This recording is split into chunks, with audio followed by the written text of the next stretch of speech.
Good morning my dear students.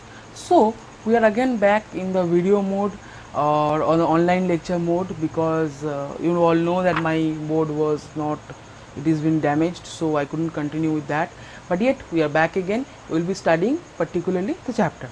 So now we are studying chapter 8 of your biology.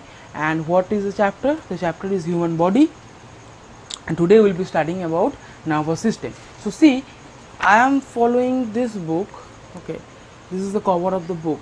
I guess our versions are different. Okay, but don't worry, even if our versions are different, the things are all same. I know that, I have checked that personally. So in my chapter, the name of the chapter is human body 1, control and coordination.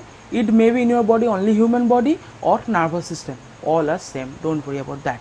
See, what is a nervous system? How we walk, how we talk. A mosquito biting on my face, I am just slapping it. So this is what our nervous system is all about. It controls and coordinates all part of our body, how we walk, where we walk, what do we do, everything, every part of this is being controlled by our particular nervous system, right? See, human body 1, control and coordination. I hope that you all are carrying your pens with your copy and your biology book open. Please also carry a pencil so that you can mark wherever I am telling you. All living organisms senses changes in the environment and respond to them. A change in the environment to which an organism react is called a stimulus. So suppose you are for example, now it is very hot and I am sweating. See, I am sweating. So the outside temperature that is very hot is the stimulus, right? Example of stimulus are heat, cold, smell and touch. The reaction of an organism to a stimulus is called response. For instance, moving our hand away is the response on touching an hot iron, which is the stimulus. Our response to stimuli is controlled and coordinated by two different systems of our body, the nervous system and the endocrine system. Okay, so for example, what your mother is cooking, you went to the kitchen and accidentally you touch the hot pan. What happened? You immediately throw that away, right? So this is what known as stimulus, and how you are responding is known, how you are responding to that particular thing is known as a response. Okay, and these things are controlled by two parts. What is? First one is the nervous system, second one is the endocrine system. We will be starting about both. See, the nervous system is a control system responsible for sending electrical messages called nerve impulse throughout our body. These impulses are sent by specialized cells called neurons or nerve cells. The endocrine system consists of a group of glands that secretes chemical messengers called hormones directly into the bloodstream, so that they travel from one part of the body to another to bring about an effect, right? The nervous system and the endocrine system coordinate with one another to control the body, to control the body's internal environment. Now nerve cell, we will be studying about nerve cell. This diagram of parts of a neuron, see this one, part of a neuron. Okay, this is very important. Drawing, direct drawing will come or leveling will come, or it will be like leveling as 1 2 3 4 and they will ask you what is the function of this, function of that, like that. Okay, nerve cell. A nerve cell or neuron is a structural and functional unit of the nervous system. It consists of the following parts. So what are the following parts? They are cell body or the cyton, dendrites, axons. What are the part? 3 parts. Cell body or the cyton, dendrites and the axons. So these are the 3 parts of a nerve cell, and a nerve cell or a neuron is a structural and functional unit of nervous system. Okay, am I clear? See, so what is cell body? The central body of the neuron that contains the cytoplasm and the centrally placed nucleus is called the cell body.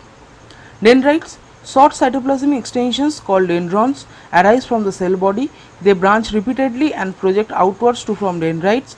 The dendrites receive nerve impulse from another neuron and transmit them towards the cell body.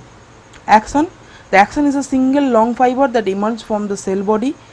The distal end of the axon is branched, forming axon terminals. Each branch terminates into a bulb-like structure known as synaptic bulb, which contains neurotransmitters. The long axons are enveloped by a protective fatty covering called the myelin sheath. It provides insulation to the axon. The axon transmit nerve impulse away from the cell to the body. Now these axons are actually divided. See, the junction between two neurons, that is between dendrites of one neuron and axon terminal of the immediate next neuron, is called a synapse.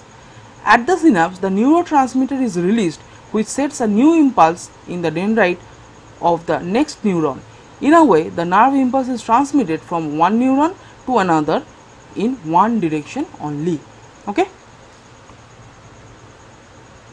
So types of nerve cell, what are they? Types of nerve cell: sensory neuron, motor neuron, associate neuron or mixed neuron. What are they? See, sensory neuron, these neurons carries the impulse from sense organ to the brain or spinal cord. Motor neuron, they carry impulse from the brain or spinal cord to the muscle and the gland in order to respond. So a mosquito biting on your face, sensory neurons are carrying this message to your brain, and your brain is giving signal to your hand to slap it, that is the motor neuron. Associate neuron or mixed neuron, these neurons located in brain and spinal cord interconnect the sensory neurons with the motor neuron. They release impulses between the sensory and motor neuron, right? Now parts of the nervous system. Okay, the parts of the nervous system will be continuing in the next class.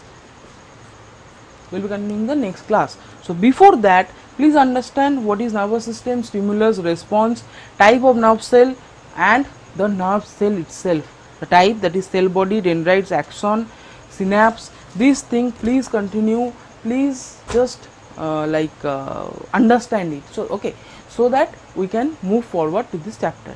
See, this chapter is not hard, but you need to understand it properly. Okay, I know almost all of you of my class, right? Not all of in the world, but in my class. So I know you all, if you all can study, you all can understand this chapter, then this chapter is very interesting and you can score good marks. Okay, so please try to understand whatever I am teaching. We have enough time, we will be continuing slowly but steadily. Okay, so take care of yourself, take care of your family, have a good day. We will be continuing in the next class. Thank you.